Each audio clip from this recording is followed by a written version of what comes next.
Today, you are listening to Think Again Christian, where pop culture and Christian traditions collide with biblical truth. Sponsored by Rainier Christian Schools. And now your host, pastor of Ravensdale Bible Church and superintendent of Rainier Christian Schools, Tony Jamie. Rethinking and re-examining concepts, ideas, traditions, and challenging your beliefs from American pop culture and your Christian denominational circles. How? Well, by the renewing of your mind through God's Word and open radio conversation. When you hear the word indoctrination, what do you think? Is this a good or a bad thing? Well, before you think too hard, the definition of indoctrination is this: the act of indoctrinating or teaching or inoculating a doctrine, principle, or ideology, especially with one specific point of view.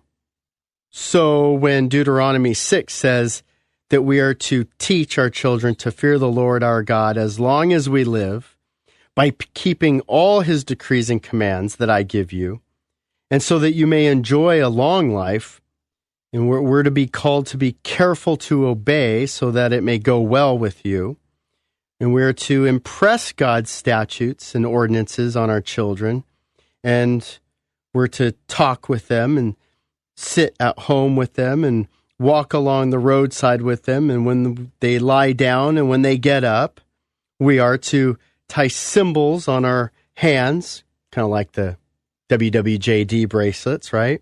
And bind them on your foreheads, maybe one of those little Christian hats.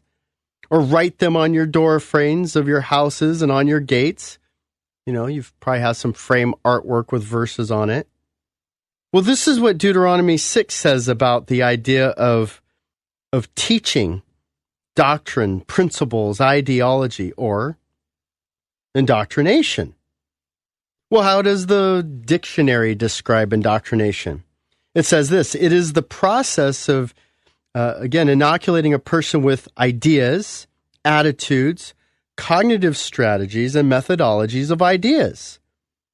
Some degree of indoctrination is implicit in the parent-child relationship and has an essential function in forming stable communities of shared values. Well, in the political context, indoctrination is also analyzed as a tool of kind of class warfare, specifically the public educational system. And so in the extreme, and the entire state can be implicated or taught or indoctrinated. Places like Nazi Germany, Stalinist Russia, Communist China.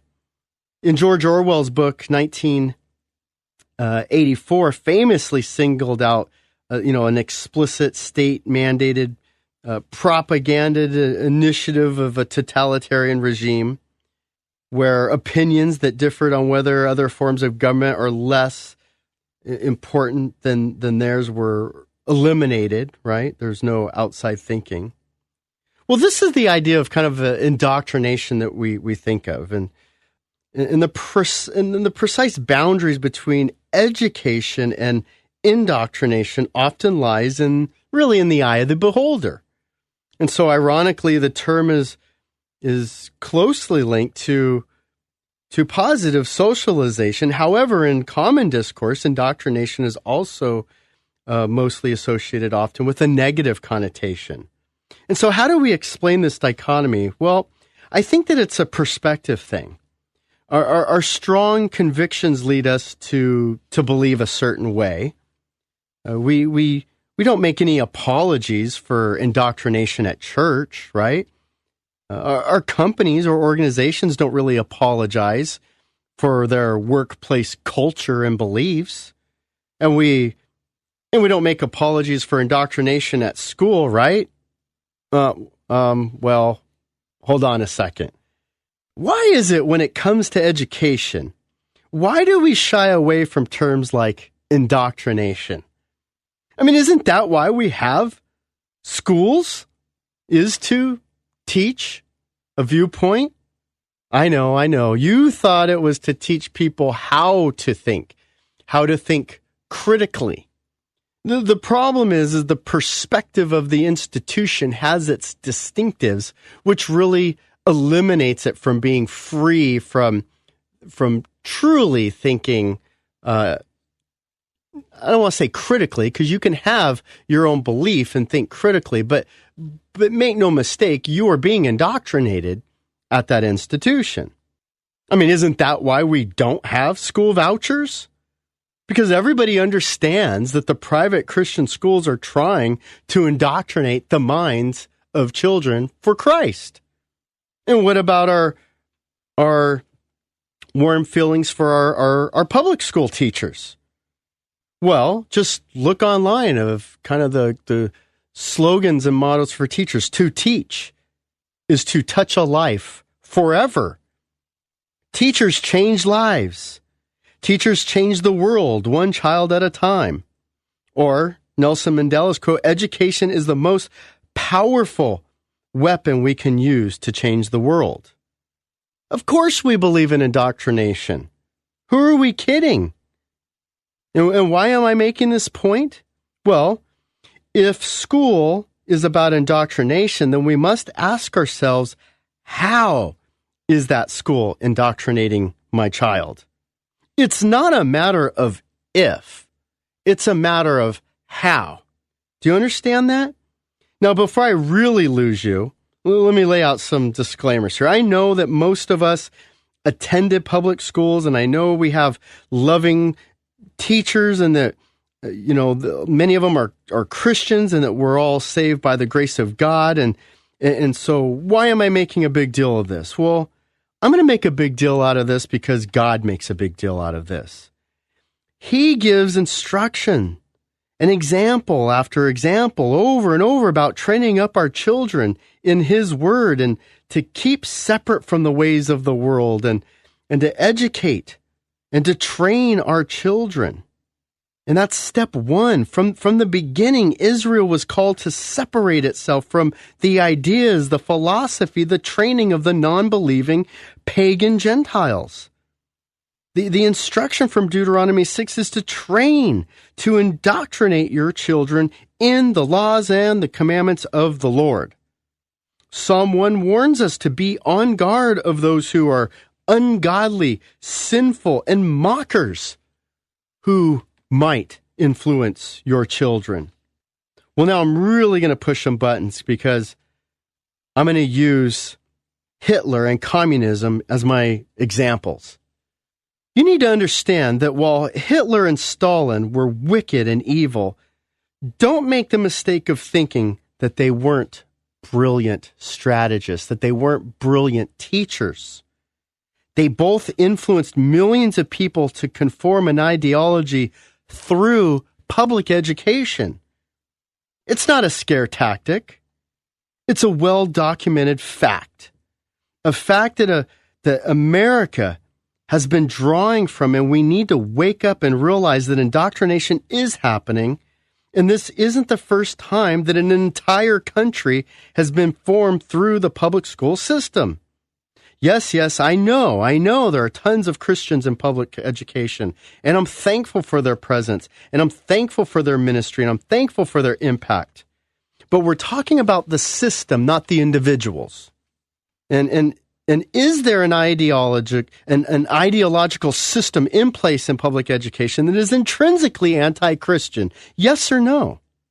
Well, of course. Just ask a Christian teacher if they have the freedom to talk about Jesus and God in class. I mean, watch the movie God Is Not Dead, part 2, or the documentary Indoctrination to find out what happens when Christians speak out in public school. Or check out the curriculum in your child's public school. Look at their history book. Does it mention how God created the universe? Is there a section on Jesus? The most influential historical figure of all time is nowhere to be found in a history book? Does it rave about our founding fathers and their Christian beliefs? Yeah, I didn't think so. And let me just say, as a Christian school leader, I'm not sure how much I'd want some of these pagan schools talking about my Jesus in their history class, by the way. And with that being said, let's take a quick glance on secular government education systems. I mean, one of the most documented systems is from the National Socialist Party. Well, that can't be bad. It's a socialist party, right? Oh, they're also known as the Nazi Party, just in case you didn't know that, or Hitler's education. Well, Hitler described the importance of education and how it could reshape a society in his book, Mein Kampf. He said education and training have to eliminate quite a series of evils about which one hardly cares at all today. Another statement made by Hitler was, listen to this, let me control the textbooks and I will control the state. He alone who owns the youth gains the future. How do you own and control the youth? You do it while they're young. You do it when they're at school. You do it through indoctrination. With this in mind, the Nazis successfully transformed their country through a centralized, propagandized program to convince an entire nation to believe that the Jews were nothing more than parasites. Again, not hysteria, not sensationalism. This is fact. It's not a scare tactic. This is what really happened. And no, Hitler was not insane in that sense. Hitler was a devout evolutionist. Hitler was a devout educator. Again, historical fact. In 1926, the Hitler Youth movement began, and within 10 years, those students were the obedient soldiers fighting in World War II. When you ask, how does a nation turn against its neighbor? How does that happen? You know the answer. Well, they weren't the only ones. Education in the Soviet Union was organized in a highly centralized governmental-run system. And with Lenin's takeover in 1917, the Soviet ideology began to permeate the educational system and training its citizens in communism and removing God from all its academics. And China would follow the same pattern in their news, their cinema, their art, their education to form a future ungodly, godless society. So when we come back, we'll talk more about indoctrination. Since their small beginnings in 1963, the Ministry of Rainier Christian Schools has been dedicated to educating and developing each of their students for the glory of God. And it's more than just a school. Rainier Christian Schools is actually an entire school district, with 3 schools serving the areas of Kent, Auburn, Covington, Renton, and Maple Valley. The Christ-centered environment weaves God's truth through everything they do, from top-notch academics all the way through their competitive sports programs. Learn more at rainiercsd.org or call 425-255-7273. That's 425-255-7273. Contact Rainier Christian Schools today. Welcome back. You're listening to Think Again Christian, sponsored by Rainier Christian Schools. And now your host, Tony Jamie. Today we're talking about indoctrination. We're not talking about if there's indoctrination happening, because there is indoctrination. Of course there is. Every school has a point and a purpose, a mission, a vision, right? That point, that purpose, that mission, that vision, that is then going to be what guides the school, what places the tracks for the train to run on. And so from that point on, the teaching, the training, the indoctrination is what's taking place. And so we were talking about 2 systems that really didn't shy away from the concept of we're indoctrinating our students, was Nazi Germany and communist Russia. Well, when it came to America, what's our story? I mean, we borrowed from the ancient Greeks, right? We have the Socratic method, rhetoric, with the Romans, and yes, even the German Bell system to create our modern liberal arts programs. But we didn't just start that way. I mean, America was built on Christian indoctrination through education. I mean, in 1620, the Mayflower landed and its passengers had a desire to freely worship through government, which included education. In the 1600s, a Boston Latin school was founded, and the Massachusetts Bay Colony's Old Deluder Satan Act stated every town of 50 families must have an elementary school. Why? To teach children the Bible and receive Christian formation. That was the point and the purpose of public school education. And if you're not sure about this, just check out an old primer that uses scripture throughout it to teach children the ABCs. Additionally, the Ivy League schools, which were all Christian seminaries, were beginning to be established. Schools like Harvard in 1636. Think about that. In 1620, the Mayflower landed. Within 16 years, Harvard started and began to be a Christian seminary. Yale in 1701, Princeton in 1746. In the 1700s, the Bill of Rights was enacted, and without any mention of education, but the Pennsylvania Constitution called for free public education for the poor and for the rich to pay for their own schooling. By the 1800s, we began to see a major change in American education because of men like Horace Mann, who he became the head of the Massachusetts Board of Education. Instead of a pastor, instead of a seminary-trained professor, now a secularist, a humanist became in charge. And he made a little trip to Prussia where he was heavily influenced by, you guessed it, the Communist Manifesto and Origin of the Species by Charles Darwin. And so by the 1900s, a major shift from an agrarian farming communities began to shift to urban industrialization in downtown cities, and public education and became far more secular and progressive, and Christian creationists became mocked, and court cases began to remove Christianity from public schools. Textbook wars began, and by the end of the century, homeschooling began to make a huge comeback. Why? Because a new kind of indoctrination was taking place, away from Christianity, away from an accurate account of the Bible and of Jesus and the Christians. Well, by the 2000s, a bipartisan political initiatives completely have been removing Christianity from our school system, while at the same time completely failing to improve our literacy and academics.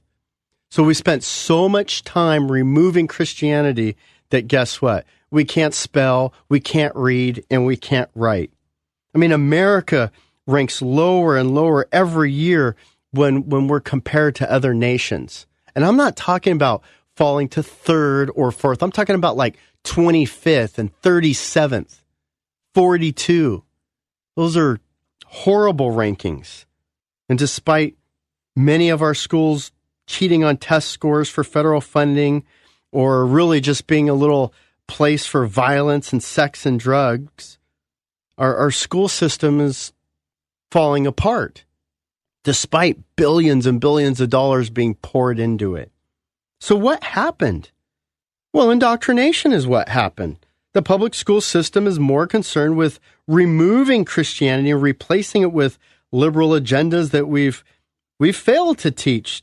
Basic 3 R's, reading, writing, arithmetic. There's just no time in the schedule anymore. They have your child all day long, 8 hours a day, 5 days a week, and they still need more homework, and they still don't teach reading, writing, or arithmetic. Baffles the mind. Again, just look at our test scores. Well, like Hitler, who changed classes to have an indoctrination point of view, a purpose, Hitler changed biology class to teach racial science, to teach the Aryan movement, right? To teach that the Germans were the supreme race. And his history classes promoted nationalistic pride. Nobody was greater than the Germans. Well, we now use science to claim and promote different social agendas. And our history classes attack American exceptionalism. It's the reverse. Our schools are more concerned with indoctrinating students in sex education and social injustice and and diversity that we failed to cover the basic tenets of education. Now, once again, full disclosure, as a Christian educator, I unapologetically claim that we have an indoctrination point of view at our school. Of course we do. And our desire is to not only indoctrinate our students, which I would say is to teach them, to give them a biblical foundation so that they can ultimately think critically, but we're dictating and deciding to teach our students from a biblical perspective, with a Christian worldview. We don't hide from other ideologies. We address them. We debate them. We study them. We study what evolution is. We know what it is. We know what communism is. We read Karl Marx and the Communist Manifesto. It's called a comprehensive education. And I find it ironic that the so-called academic world refuses to study Jesus as a historical figure. How is that academic at all? How is that honest?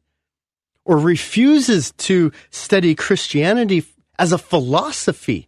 Of course it's a philosophy. Or the Bible as a historical document. Or God as the most influential presuppositional ideology that exists. How do you have academia without at least addressing these issues? And all I ask is that we're honest in our evaluation. Why can't we just admit that, of course we indoctrinate, of course public schools indoctrinate. And for them, they want nothing to do with Christianity. I mean, they just think it's a fable and at best, a story of fairy tales. But at worst, they believe it to be a destructive worldview. In his documentary, Indoctrination, filmmaker and Scottish-born Colin Gunn goes on a journey to find truth. So Gunn packs his homeschool family in a yellow bus, and they tour the country interviewing people about education, about public schools. And he speaks with teachers, administrators, and other education experts on the issues of education. And so what he discovers is that by taking Christian beliefs in all its forms out of public schools, well, we still have religion. We just have a new one. We have a state-mandated one, not a Christian one, but we have a different indoctrination in the form of humanism or socialism or liberalism. Now, they don't call it indoctrination, but by all definitions, again, what is education, if not a part of it being indoctrination? I know that they want you to believe that they teach your child how to think critically, but there's not open debate going on in your local public school about Jesus. Trust me. And don't think that removing the most influential historical, geographical, archaeological, philosophical book ever written is a good idea. Well, some of Gunn's conclusions were, that children need to spend more time with their families than actually in these school systems that are trying to teach them opposite views of their families. So let's huddle up again. Let's regroup. Again, I realize that many of you are either in the public school system as parents or employees, and that's where the Lord currently has you. And just like Daniel was in Babylon or Jacob in Egypt or Mordecai in Persia or Paul in Rome, we live under this hostile leadership of non-Christian belief systems. But don't confuse living in the world with living of the world. Yes, we live in the world, but we need to understand what is really happening. And what I want you to think about is I want you to think about your education choice. I want you to think about not if somebody's trying to indoctrinate your child, but how.